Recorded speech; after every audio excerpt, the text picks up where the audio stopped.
Fire signs, tignan po natin kung ano yung mensahe para sa iyo ngayong araw. Keep in mind po na ito ay general reading lamang, so hindi po lahat ay makaka-relate, so be open-minded. Sa mga hindi pa po nakasubscribe dito sa ating channel, please subscribe na po kayo. And palike na din po ng ating video, at sa mga nais pong mag-avail ng ating Evil Eye Amulet, ng ating Tears Bracelet, ng ating private reading, makikita nyo po yung link sa description box. Tarot Intentions by Aliana Reyes. Kayo na lang po yung mag-message sa akin para masend ko po sa inyo yung buong detalye. Tignan natin.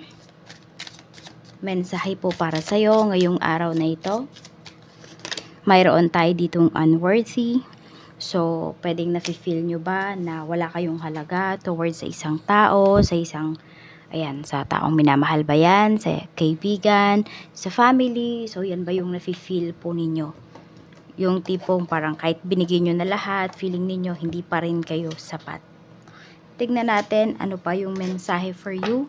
Ano pa ba yung mga pwedeng mangyari? So, may mga realizations po kayo ngayong araw. Check natin ano ba yung pwedeng mangyari sa'yo. Fire signs.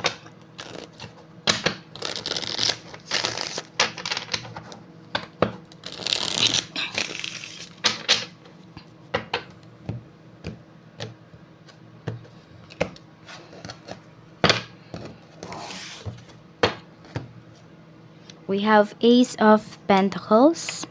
Ayan, so ito yun yung parang in-offer nyo na po yung lahat pero wala pa rin nakaka-appreciate po sa inyo. Pero meron din namang mga good news na pinapakita sa inyo dito para ngayong araw. So meron po dito kasi we have Ace of Pentacles, so pwedeng ito ay about sa trabaho. Ayan po, pwedeng may mag-o-offer sa inyo ng bagong trabaho.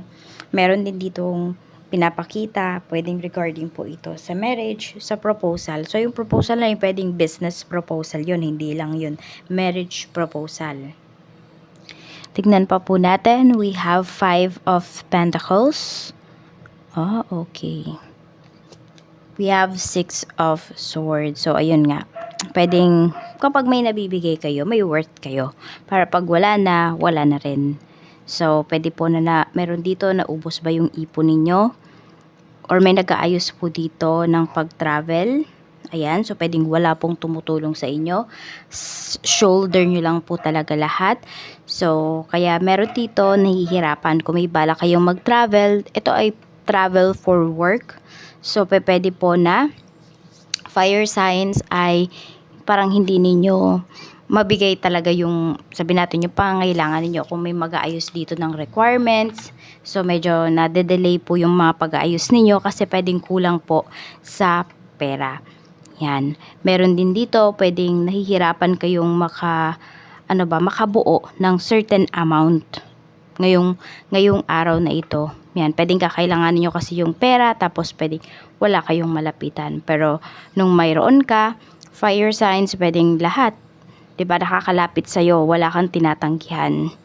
Pero ngayon na pwedeng ikaw na yung nangangailangan, wala kang malapitan. Tignan natin. Or siguro, meron kang nalalapitan pero hindi yun yung mga taong ina-expect mo na tutulong sa'yo. Tignan po natin pagdating naman sa family. Kamusta po ang pamilya? Ang bahay, we have the Magician. Mayroon tayo ditong 2 of Cups. Okay, pagdating naman dito sa bahay, okay, pwedeng pagdating dito sa family, meron dito parang laging pinapakinggan. Meron ditong magaling mag-persuade or magaling, ano ba yung tawag doon? Magaling siyang manghikayat, ayan, ng mga tao sa family po ninyo. So, parang pag may sinabi siya, nakikinig talaga yung mga family members mo. Parang ang gaan kasi nung energy nung taong to. Tapos parang pag may gusto siyang makuha, nakukuha niya po yan kaagad. Pwedeng hindi ikaw to, fire signs, pwedeng ito yung kapatid mo. Ayan, kunwari may request sila sa parents mo. Pwede, nakukuha kaagad. Parang hindi ba nag-iisip pa yung parents mo pag siya yung humiling. Ayan po yung pinapakita rito. So, dahil nga meron tayong Ace of Pentacles dito, which is pwede rin naman po na regarding sa marriage, so, pwedeng may hihingi na ng kamay ng parents mo. Okay, parang ano ba, mamamanhikan, yun yung pinapakita rito. So, tignan po natin ano pa yung mensahe pagdating naman po sa mga kaibigan. We have Queen of Cups. Okay, parang may nanunumbat dito na kaibigan mo. So, pwedeng siya pala yung nakaka-feel nung unworthy na to, hindi ikaw, fire signs. So, meron kang kaibigan dito na emotional ngayon, nanunumbat. Mas yun yung nakikita ko dito eh. Parang, alam mo yung lahat ng tinulong niya sa'yo, sinusumbat niya na yan sa'yo ngayon. Parang hindi mo lang kasi siya napagbigyan, kasi pwedeng sabihin natin may conflict talaga dun sa hinihingi niya sa'yo. Ayan po, at naninisi na siya. So, parang alam mo yung sa emosyon ka, dinadali nitong kaibigan mo na to. Yun yung parang pinupunterya niya para makonsensya ka. Yun, kinukonsensya ka niya dito. Tignan natin. Okay, pero meron din pong pinapakita dito na may mga kaibigan talaga, fire signs na trumaydor sa'yo. Sa love life naman, we have Queen of Wands. We have the World. So, meron dito, pwedeng nasa occult po kayo. Maybe you are into spirituality. Meron kayong mga nalalaman. And for some of you, pwedeng nagmamanifest po kayo ng love life. Not necessarily na meron kayo ditong ginagayuma or what. Fire signs, more on may minamanifest kayo. May pinagpa-pray po kayo dito regarding your love life.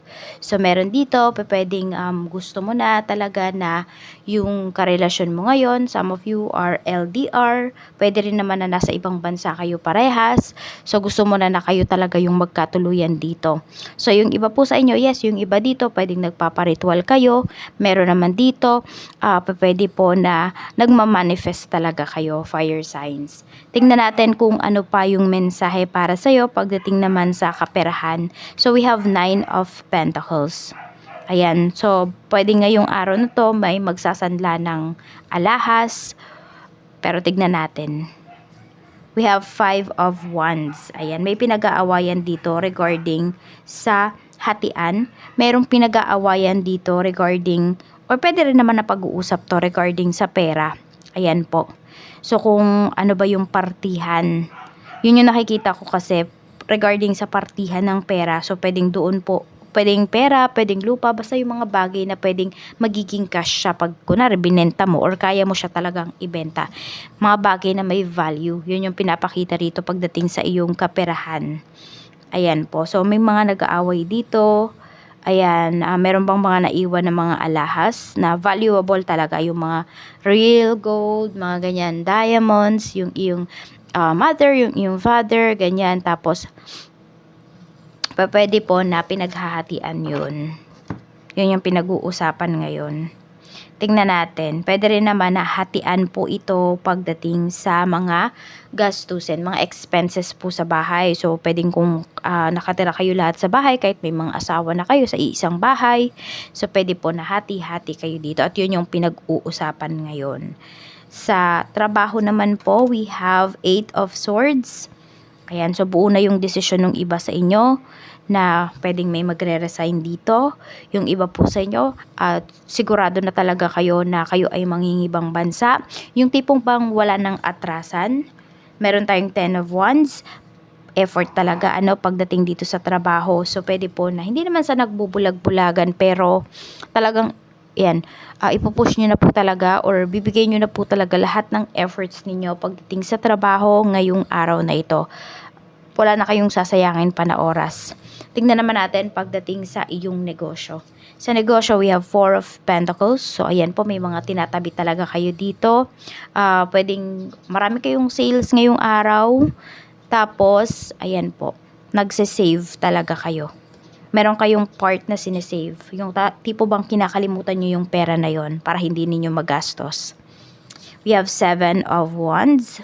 Okay, so may pinag-iipunan po kayo rito. Medyo malaki-laki talagang halaga ito. 7 of Cups. Unti-unti pong nabubuo yung dreams ninyo. Nagkakaroon siya ng, ng pundasyon dahil dito sa inyong negosyo. And yung iba po sa inyo, maaaring itong pagdating sa negosyo na ito, kasi we have 7 of Cups, ayan. So, pwede po na merong nagsusulat dito ng nag-i-inventory, ayan. Or ano pa ba yung mga kailangang bilhin, ano pa ba yung kulang, yung sobra dyan nga po sa inyong negosyo. So, kaya, ayan, parang wala mo nang dapat mang-abala po sa inyo. Yun yung gusto ninyong mangyari ngayon pagdating sa inyong negosyo.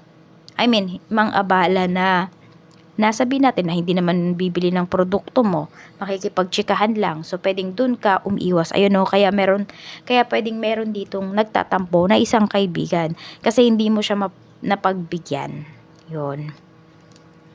So, tingnan naman po natin ano yung mga blessings na paparating para sa'yo ngayong araw. Blessings po na paparating, Spirit Guide.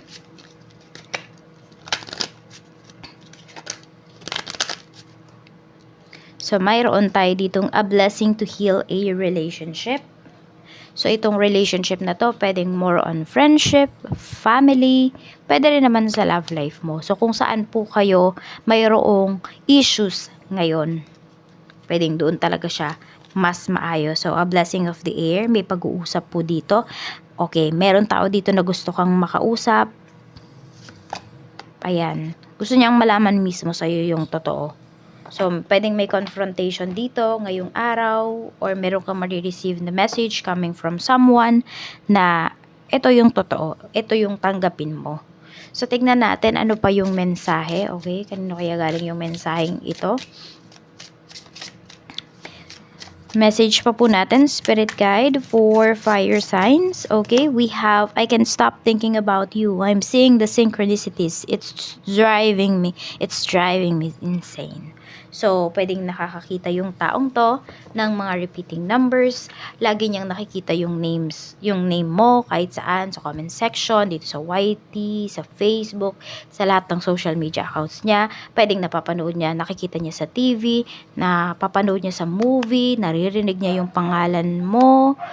Okay, medyo parang napabalisa na yung taong to kasi ayan, pwedeng yung iba sa inyo kasi minamanifest. Pwede rin, kasi minamanifest nyo siya.